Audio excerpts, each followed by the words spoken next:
Hello student, আজকের নবম শ্রেণীর 16তম অধ্যায় বৃত্তের পরিধির আগের ভিডিওগুলোতে 1 নম্বরের প্রশ্ন এবং 2 নম্বরের প্রশ্ন কমপ্লিট হয়েছে। আজকের বাকি অঙ্কগুলো করব, মানে 19-এর দাগ হয়ে গেছে আর 20-এর দাগ হয়ে গেছে। ওকে, আজকের এই এখান থেকে একদম কষে দেখি 16 একদম 1-এর দাগ থেকে করব। ওকে, দেখো এই প্রশ্নে একটা চিত্র দেওয়া আছে, এটাও দুটোই চিত্র দেওয়া আছে, বলছে পরিসীমা বার করতে। ওকে, তো এখান থেকে তোমাকে পরিসীমা বার করতে হবে। তো ছবিটা দেখে আমরা যেটা বুঝতে পারছি, এটা দেখো, এইটা এখান থেকে এত দূর দেখো 8 মিটার হলো, আবার এইটা দেওয়া আছে হচ্ছে 5। ওকে, তাহলে পুরোটা যদি 8 হয়, এইটা যদি 5 হয়, মানে এইটা 5 মানে এই অংশটাও 5, তাই না? তাহলে পুরোটা থেকে যদি এইটা বাদ দিয়ে দিই, মানে পুরোটা কত 8 থেকে যদি এইটা বাদ দিয়ে দিই, এইটা কত 5, তাহলে 8 থেকে 5 বাদ দিলে তাহলে শুধু এইটা পড়ে থাকবে। তাহলে এইটা 3, তাহলে এইটা 3, এইটা 5, এইটা 5, এইটা 4, মানে এইটাও 4, তার মানে এইটা দরকার আর এইটা দরকার। ওকে, হলেই আমরা সবগুলো মোটামুটি যোগ করে দেব। ওকে, তাহলে আমরা বার করব এইটা। দেখো এইটা মানে শুধু এই অংশটা শুধু বৃত্তচাপ যখন বার করব, সেটা কিন্তু পরিধির সূত্র হবে। তোমরা কিন্তু এই বিষয়টা মাথায় রাখবে। এখানে পরিসীমা বার করতে বলছে, এই চিত্রটার পরিসীমা বার করতে বলছে, মানে সবগুলোকে যোগ করে দেবো আমরা। কিন্তু এখানে হচ্ছে এই অংশটা, যেহেতু আমরা শুধু এই অংশটার মাপ দরকার, তাই না? এটা তো তার আছে, যার জন্য কোনো সমস্যা নেই। যার জন্য শুধু এই বৃত্তচাপের মাপটা যখন লাগবে, তখন কিন্তু অর্ধবৃত্তের পরিসীমা সূত্র নয়, তখন পরিধি সূত্র লাগবে এখানটায়। এই কারণে কিন্তু শুধু এই অংশটার মাপ নেবো তোমরা। যদি পুরো অর্ধবৃত্তটা পুরোটা নিতাম, তখন অর্ধবৃত্তের পরিসীমা সূত্র কিন্তু আলাদা আছে, হলো πr + 2r। কিন্তু শুধু যখন এই চাপের মাপটা নেব, তখন কিন্তু অর্ধবৃত্তের পরিধির সূত্রটা, সেটা হচ্ছে 2πr/2। ওকে, তাহলে এই বিষয়টা কিন্তু তোমাদের মনে সন্দেহ ছিল, তো এটা আমি ক্লিয়ার করে দিলাম যে যেহেতু পরিসীমা বার করতে বলছে, তা সত্ত্বেও এখানে কেন পরিধির সূত্র ইউজ করছি। দেখো, আমি পুরো বইয়ের মতো একটা চিত্র এঁকে নিয়েছি আর সবার নাম দিয়ে দিয়েছি। তাহলে দেখো, এই পুরোটার পরিসীমা চাই, তাহলে AEDC FBA এর পরিসীমা হলো, তাহলে এইটা যুক্ত AE যুক্ত EC যুক্ত CFB চাপ, হলো এই অংশটা CFB চাপ, এই যে চাপ চিহ্ন, যুক্ত BA হলো। তাহলে প্রত্যেকটার মান আমরা যদি বার করে যোগ করে দিই, তাহলে পরিসীমা হয়ে যাবে। আচ্ছা, প্রথমে AE দেখো, AB যেহেতু 5 আছে, তাহলে DCও 5। আচ্ছা, চিত্রে আর একটা দিয়েছে, এই পুরোটা এখান থেকে এত দূর কিন্তু তোমার 8 মিটার হলো।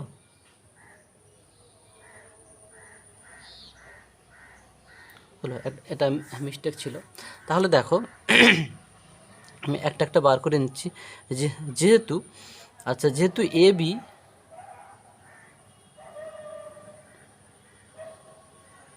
AB সমান DC, তাই না?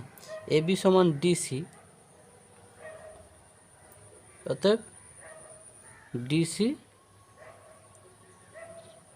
5 মিটার।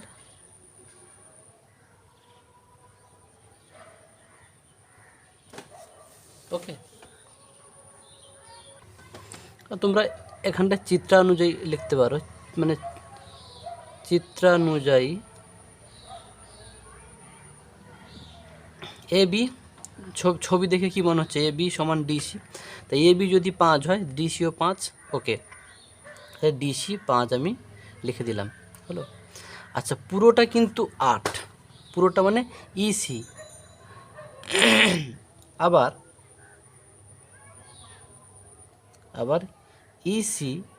EC সমান কত 8, তাই না? তাহলে অতএব আমার ইডি লাগবে। ইডিটা বার করব কীরকম? ইডিটা বার করব, ইডি সমান, দেখো ওই পুরোটা থেকে যদি এইটা বাদ দিয়ে দিই, মানে EC minus DC, EC minus DC. Okay, তাহলে ইসি কত? 8, এখান থেকে এত দূর দেখো পুরোটা 8, মাইনাস ডিসি কত? ডিসি 5, তাহলে ইডির মান কত? 3 হলো। তাহলে ইডির মানটা পেয়ে গেলাম 3 মিটার। এটা 3, এটা ওকে। আচ্ছা, এইটা যদি 4 হয়, এইটাও 4। আচ্ছা, যেহেতু এটা বৃত্তচাপ, ওকে, তাহলে আমরা এখানে একটা কেন্দ্রবিন্দু নিতে পারি, যা খুশি নিলাম, হয়তো পি নিলাম। ওকে, আচ্ছা, এবারে আমরা কি করব? তাহলে আর আমাদের কি কি লাগবে? আমরা পেয়ে গেছি কোনটা কোনটা, যেটা যেটা আমাদের লাগতো, এইটা পেয়ে গেছি। আর আমাদের লাগবে এইটা, হলো এই লাগবে, এই লাগবে, আর হচ্ছে সি এফ বি চাপটা লাগবে। আচ্ছা, এই কেমন পাবো? দেখো, এটা যেহেতু, দেখো যেহেতু কোণ এডিই সমান 90 ডিগ্রি, অতএব লিখতে পারি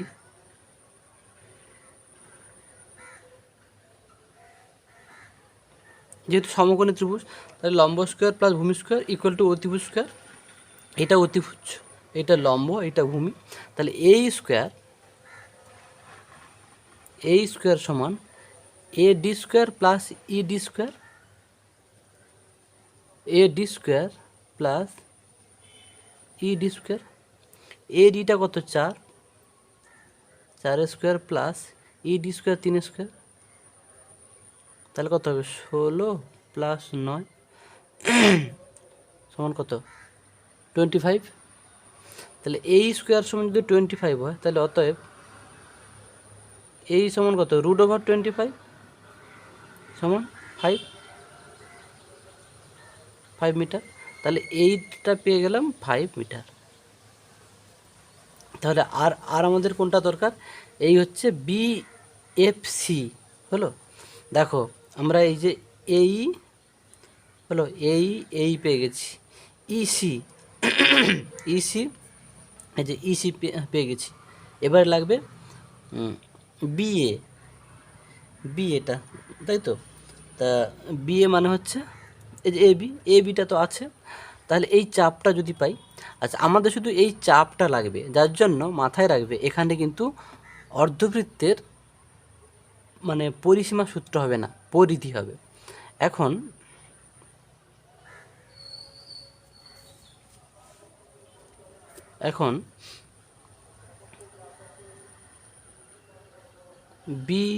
বিএফসি চাপের দৈর্ঘ্য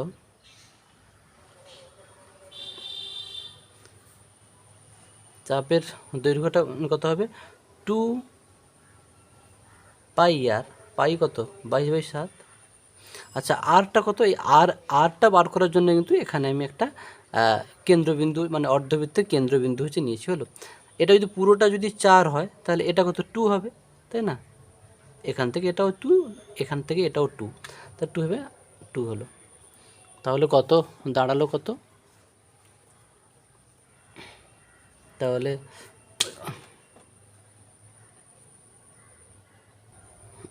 এইটা বাই কিন্তু 2 হলো। এই চাপের দৈর্ঘ্যটা কী হবে?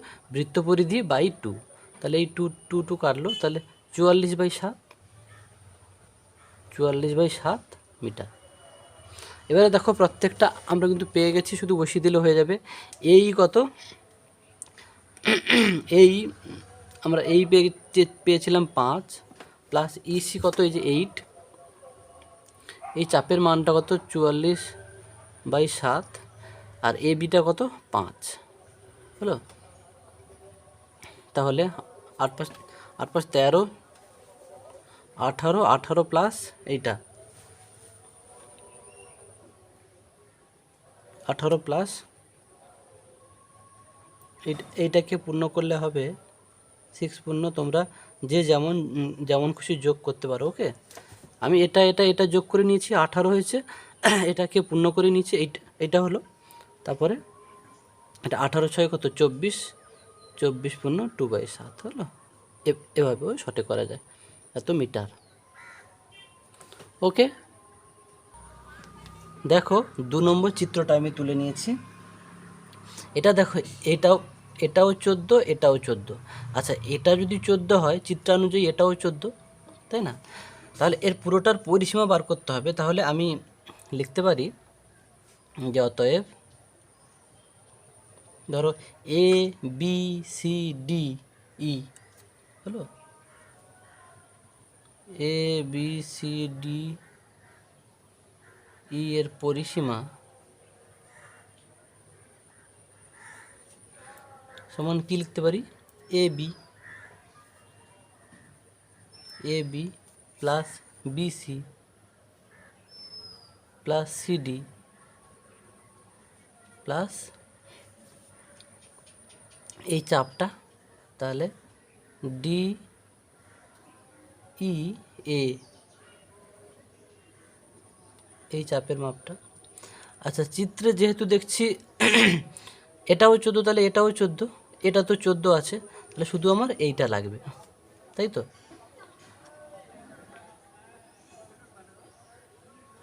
এখন এ ই ডি চাপ সমান, তাহলে সেই শুধু চাপের মানটা লাগবে, মানে কি অর্ধবৃত্তের পরিধি সূত্র। তাহলে অর্ধবৃত্তের পরিধি সূত্র কি, বৃত্তের পরিধি বাই 2, মানে কি 2πr। তোমরা সূত্র নাইও লিখতে পারো, বাই 2, 2 কেটে যাবে, ডাইরেক্ট πr লিখতে পারো। ওকে, তাহলে 22/7 ইন্টু আর কত হবে, আর দিয়ে দিয়েছি দেখো 7, 7 7 কেটে গেল, তাহলে 22, এটা কত সেমি। তাহলে দেখো আবার লিখে দিতে পারো একটু, যেহেতু এ চিত্রানুযায়ী লেখো, চিত্রানুযায়ী সিডি সমান বিএ, সিডি সমান বিএ, অতএব বিএ সমান কত 14 হলো। তাহলে এগুলো ফটাফট করে তো 14 প্লাস 14, এটা 14, এটা 14, এটা 14, আর এই অংশটা এই ডি ই এ চাপের মানটা কত হয়েছে 22 হলো। তাহলে সমান কী হবে 64 সেমি। ওকে, দেখো মানগুলো একটু বসাতে দেখা যায়নি, এইটা 14 দেখো বসিয়ে দিয়েছি, আর এইটার মান এই যে এইটা এই 22 সেমি, সবগুলো যোগ করে দিয়েছি, এইটা তো সমান। ওকে, একের দাগ শেষ হলো, দুয়ের দাগে যাচ্ছি। দেখো এবারে এই দুয়ের দাগের প্রশ্নটা 35 মিটার দৈর্ঘ্যের ব্যাসার্ধ বিশিষ্ট, মানে ব্যাসার্ধ মানে এখানে আর দেওয়া আছে, তাহলে আর কত 35 ব্যাসার্ধ বিশিষ্ট একটি বৃত্তাকার রিং, মানে একটা বৃত্তাকার রিং তৈরি করতে কত লম্বা তার নেব। তাহলে কি যদি আমরা বৃত্ত পরিধিটাই পার করে দিই, তাহলে সেটাই উত্তর হবে, বৃত্ত পরিধির দৈর্ঘ্য। তাহলে যেহেতু আর সমান কত দেওয়া আছে, এটা 35 মিটার, অতএব 2πr। দেখো যেহেতু আর সমান 35 মিটার, অতএব 2πr, পাইয়ের মান কত 22/7, আর এর মান কত 35, 7 5 35 সমান 22 44, 44 5 220 মিটার হলো। কতটা তার লাগবে বলেছে, মানে সেই কি পুরো বৃত্ত পরিধিটাই বার করলে সেটাই তারের পরিমাণ হবে। তাহলে অতএব 220 মিটার লম্বা তারের প্রয়োজন। দেখো 3 দাগের প্রশ্নটা, একটি ট্রেনের চাকার ব্যাসার্ধের দৈর্ঘ্য এত মিটার। একটা ট্রেনের চাকার ব্যাসার্ধ মানে আর সমান এইটা, বলছে 1 মিনিটে চাকাটি এতবার ঘুরলে ট্রেনটির গতিবেগ ঘন্টায় কত। আচ্ছা, আমরা যেহেতু আর জানতে পারলাম, তাহলে কি পরিধি বার করতে পারবো। পরিধি মানে কি, চাকাটা যদি একবার ঘুরলে যে পথ যায়, তাহলে একবার ঘুরলে যে পথ যাবে সেটা নিশ্চয়ই বৃত্ত পরিধির সমান হবে, তাই না? তাহলে একবার ঘুরলে যেটা হবে সেটা বৃত্ত পরিধিটা বার করলে, তাহলে একবার ঘুরলে তত পথ যায়, তাহলে 450 বার ঘুরলে কত হবে বার করতে পারবো। এবারে আবার 450 বার ঘুরে যেটা, সেটা কত 1 মিনিটে যায়। তাহলে 1 মিনিটে মানে ওই 450 বার ঘুরলে যেটা হবে তার 1 মিনিটে তত যায়, আর ঘন্টায় বার করতে বলেছে, মানে 60 মিনিটে কত যায়। হলো, বিষয়টা একদম এভাবে ভাববে। তাহলে দেখো, যেহেতু ট্রেনের চাকার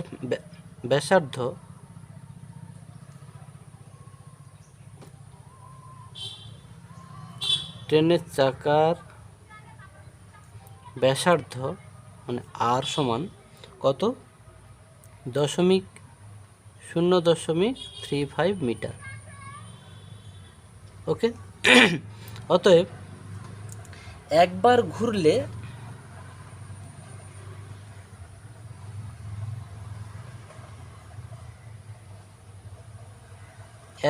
ঘুরলে চাকাটি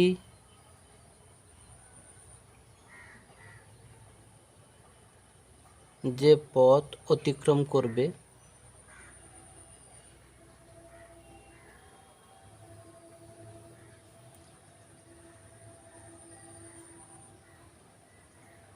তা হলো কত, 2 পাই আর, নাকি? বৃত্ত পরিধি মানে পুরোটা, তাহলে চাকাটা যখন একবার ঘুরবে সেটা কিন্তু বৃত্ত পরিধির সমান হবে। ওকে, 2 পাইর মান কত, 22/7, আর আর এর মান 0.35। দেখো, দশমিক তুলতে হলে নিচে একের পিঠে শূন্য দেবে, কটা শূন্য, আর দশমিকের পরে যটা সংখ্যা আছে। ওকে, দেখো 7 5 35, 5 20 100, আর 2 10 20। তাহলে একে যদি আমরা ভাগ করে নিই, এটা হবে 22/10। ওকে, তাহলে এটা কী হবে, 2.2। 10 দিয়ে ভাগ করলে কী হবে, দশমিক নেই মানে ডান পাশে আছে জানি, আর ভাগের সময় দশমিক বাম দিকে সরে কটা সংখ্যা, যটা শূন্য থাকে, তাহলে একটা শূন্য এখানে আসবে, তো 2.5 মিটার। তাহলে একবার ঘুরলে চাকাটি যে পথ অতিক্রম করবে তা হলো 2.5 মিটার। অতএব 60 বার ঘুরলে 60 বার 450 বার ঘুরবে। 450 বার ঘুরলে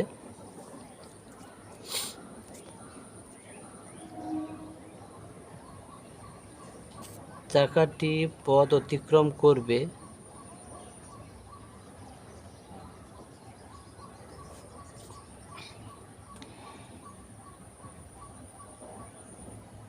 বাবু, একবার ঘুরলে 2.5 মিটার যায়, তাহলে 450 বার ঘুরলে বেশি যাবে, তাহলে সমান 450 গুণিতক 2.5 2.2। ওকে, তাহলে এটা হবে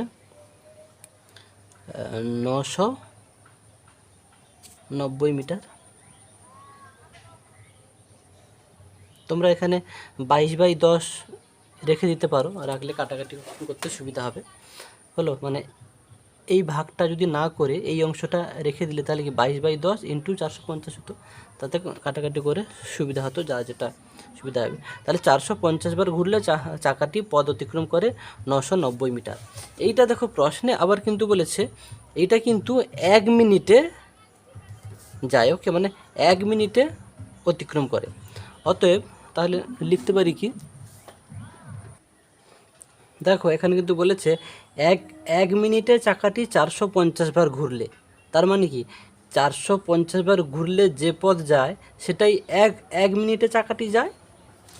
তাহলে দেখো এটাই আমি লিখেছি যে চাকাটি 1 মিনিটে অতিক্রম করে এইটা, এই যে 990 মিটার। তাহলে ঘন্টায় বার করতে বলেছে, তাহলে 60 মিনিটে অতিক্রম করে কত হবে, তাহলে অতিক্রম করে 990 গুণিত 60। ওকে, তা এখানে প্রশ্নটা চেয়েছি কিন্তু কিমিতে, হলো।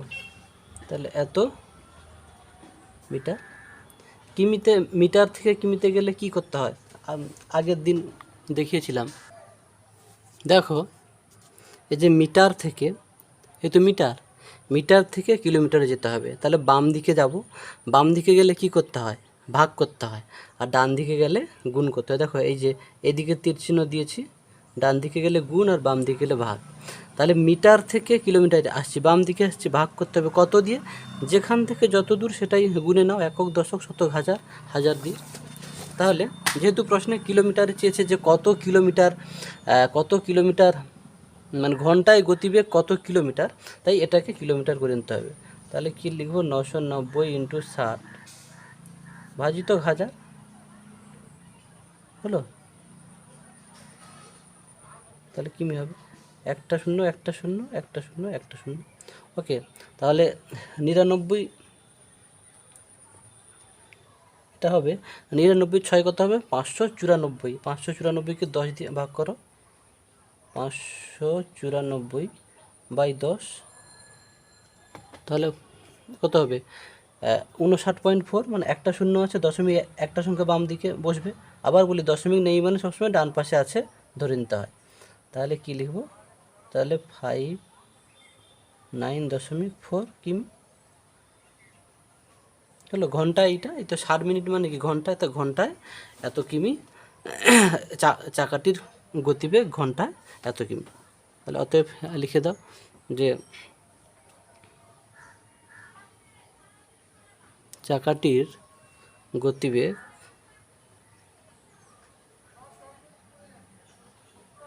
ঘন্টায় 59.4 কিমি। ওকে,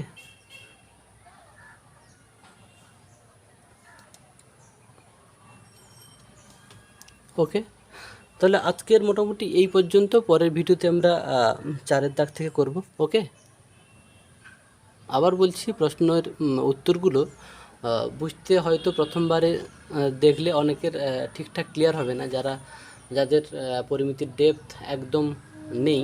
তোমরা 2-3 বার দেখবে এবং ভাববে, আশা করি ক্লিয়ার হয়ে যাবে, 100% ক্লিয়ার হয়ে যাবে।